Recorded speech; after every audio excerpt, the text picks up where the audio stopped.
നിലമ്പൂർ പോരാട്ടത്തിൽ സ്ഥാനാർത്ഥി കോൺഗ്രസിന്റേതാണെങ്കിലും പന്ത് ലീഗിന്റെ കോർട്ടിലാണ്. UDFനെ സംബന്ധിച്ച് അതിജീവന പോരാട്ടമായ നിലമ്പൂർ ഉപതെരഞ്ഞെടുപ്പ് വിജയിക്കേണ്ടത് അവരെ സംബന്ധിച്ച് അഭിമാന വിഷയമാണ്. ദീർഘകാലത്തോളം കോൺഗ്രസിന്റെ പൊന്നാപുരം കോട്ടയായിരുന്നു നിലമ്പൂർ മണ്ഡലം. അവിടെ കോൺഗ്രസ് കേന്ദ്രങ്ങളെ ഞെട്ടിച്ചുകൊണ്ടായിരുന്നു PV അൻവറിന്റെ 2016 ആധികാരിക വിജയം. ആര്യാടൻ ഷൗക്കത്തിനെ വലിയ ഭൂരിപക്ഷത്തിൽ മലർത്തിയടിച്ചായിരുന്നു അൻവർ അന്ന് നിയമസഭയിലേക്ക് കാലെടുത്തു വെച്ചത്. നിലമ്പൂരിൽ ലീഗും കോൺഗ്രസും കാലാകാലങ്ങളായി അത്ര നല്ല ബന്ധത്തിലൊന്നുമായിരുന്നില്ല. പൊതുവെ മലപ്പുറത്ത് UDF മുന്നണിയിലെ പ്രധാന കക്ഷികളായ കോൺഗ്രസും മുസ്ലിം ലീഗും തമ്മിലുള്ള ബന്ധം സുഖകരമല്ലാത്ത അവസ്ഥയിലാണ്. ജില്ല രൂപീകരിച്ച കാലം മുതൽ ഇരു പാർട്ടികളും തമ്മിൽ നിലനിൽക്കുന്ന അഭിപ്രായ വ്യത്യാസങ്ങൾ ഇപ്പോഴും മുന്നണിക്കുള്ളിൽ അങ്ങനെ തന്നെ നിലനിൽക്കുന്നുണ്ട്. തദ്ദേശ തെരഞ്ഞെടുപ്പുകളിൽ ലീഗിനെ പരാജയപ്പെടുത്താൻ കോൺഗ്രസ് മറ്റ് കക്ഷികളുമായി ചേർന്ന അവിയൽ മുന്നണി രൂപീകരിച്ച ചരിത്രവുമുണ്ട്. മലപ്പുറത്തെ പല മുസ്ലിം കുടുംബങ്ങളും ദേശീയധാരയുമായി ബന്ധമുള്ളവരാണ്. സ്വാതന്ത്ര്യ സമരത്തിൽ പങ്കെടുത്ത നിരവധി തറവാടുകൾ ഇപ്പോഴും മലപ്പുറത്തുണ്ട്. അവർ മുസ്ലിം ലീഗിനെ വർഗീയ പാർട്ടിയായി കാണുന്നു. UDF മുന്നണിയുടെ ഭാഗമായതിനാൽ തിരഞ്ഞെടുപ്പിൽ ലീഗിന് വോട്ട് ചെയ്യുന്നുവെങ്കിലും ലീഗിനോടോ അവരുടെ സാമുദായിക രാഷ്ട്രീയത്തോടോ അവർക്ക് ഇപ്പോഴും അടുപ്പമില്ല. മുസ്ലിം ലീഗിനെ വെല്ലുവിളിച്ച് നിലമ്പൂരിൽ കോൺഗ്രസിന് ശക്തമായ അടിത്തറ ഉണ്ടാക്കിയ നേതാവായിരുന്നു ആര്യാടൻ മുഹമ്മദ്. പ്രതിസന്ധികൾക്കിടയിലും കോൺഗ്രസിന് മലപ്പുറത്ത് മേൽവിലാസം ഉണ്ടാക്കിയത് അദ്ദേഹമാണ്. ലീഗ് വിരുദ്ധ രാഷ്ട്രീയമായിരുന്നു ആര്യാടന്റെ മുഖമുദ്ര.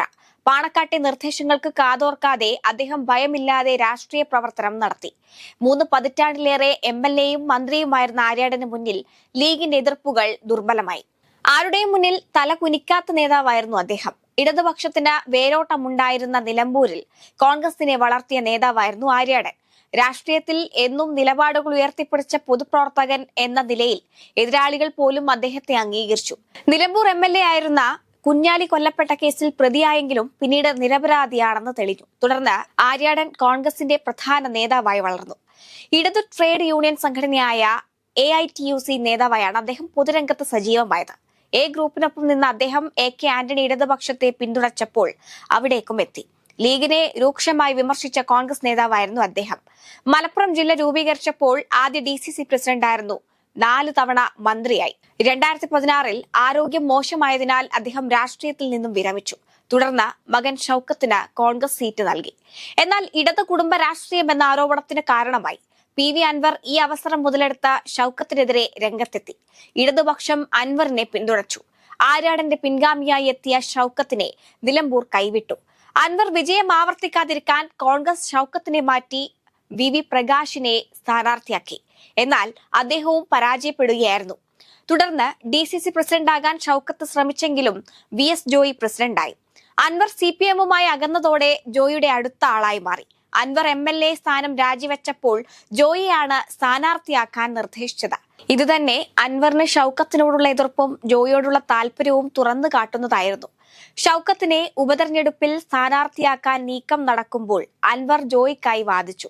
ഇത് ഷൗക്കത്തിനെ തടയാനുള്ള നീക്കമായിരുന്നു. നിലമ്പൂർ തിരിച്ചുപിടിക്കാൻ കോൺഗ്രസ് അൻവറിനെ ഉൾക്കൊള്ളാൻ തീരുമാനിച്ചു. എന്നാൽ അൻവർ കോൺഗ്രസിനെ ഞെട്ടിച്ചു. സ്ഥാനാർത്ഥിയെ മാറ്റണമെന്നും അല്ലെങ്കിൽ മത്സരിക്കുമെന്നും അദ്ദേഹം മുന്നറിയിപ്പ് നൽകി. ഹൈക്കമാൻഡ് ഷൗക്കത്തിനെ സ്ഥാനാർത്ഥിയാക്കിയതോടെ അൻവർ നിലപാട് മാറ്റി. UDFിലേക്ക് വരാൻ താല്പര്യമുണ്ടെന്നും അല്ലെങ്കിൽ മത്സരിക്കുമെന്നും പറഞ്ഞു. തുടർന്ന് കുഞ്ഞാലിക്കുട്ടി ഇടപെട്ട് അൻവറിനെ പിന്തിരിപ്പിച്ചു. ആര്യാടൻ ഷൗക്കത്ത് പാണക്കാടെത്തി സഹായം അഭ്യർത്ഥിച്ചു. ലീഗിനെ ആശ്രയിക്കാതിരുന്ന ആര്യാടന്റെ മകൻ ലീഗിനെ സമീപിച്ചത് രാഷ്ട്രീയ നിരീക്ഷകർ ശ്രദ്ധയോടെയാണ് കാണുന്നത്. ലീഗ് ഷൗക്കത്തിനെ സഹായിക്കുമോ എന്ന ചോദ്യം ഉയരുന്നു. PV അൻവറിനെ UDFിലെത്തിച്ച് ഷൗക്കത്തിനെ വിജയിപ്പിച്ചാൽ ലീഗിന് UDFിലെ ശക്തരായ പാർട്ടിയായി മാറാൻ കഴിയും. നിലമ്പൂരിന്റെ എല്ലാ പ്രദേശങ്ങളിലും ലീഗിന് ശക്തമായ സ്വാധീനമുണ്ട്. അതുകൊണ്ട് തന്നെ ലീഗിന്റെ സഹായമില്ലാതെ ഒരിക്കലും കോൺഗ്രസിന് നിലമ്പൂരിൽ വിജയിച്ചു വരുവാൻ കഴിയില്ല. ലീഗിന്റെ MLAമാർ അടക്കമുള്ള നേതാക്കളാണ് ഓരോ ബൂത്തിന്റെയും ചുമതല ഏറ്റെടുത്തിരിക്കുന്നത്. ഇതുപോലൊരു നിർണായകമായ തെരഞ്ഞെടുപ്പിൽ ലീഗ് തങ്ങളെ കൈവിടില്ല എന്ന പ്രതീക്ഷയിലാണ് കോൺഗ്രസ് മുന്നോട്ടു പോകുന്നത്. ലീഗ് കൈകോർത്താൽ മാത്രമേ കൈപ്പത്തി നിലമ്പൂരിൽ നിന്നും നിയമസഭ കാണൂ എന്നതാണ് യാഥാർത്ഥ്യം.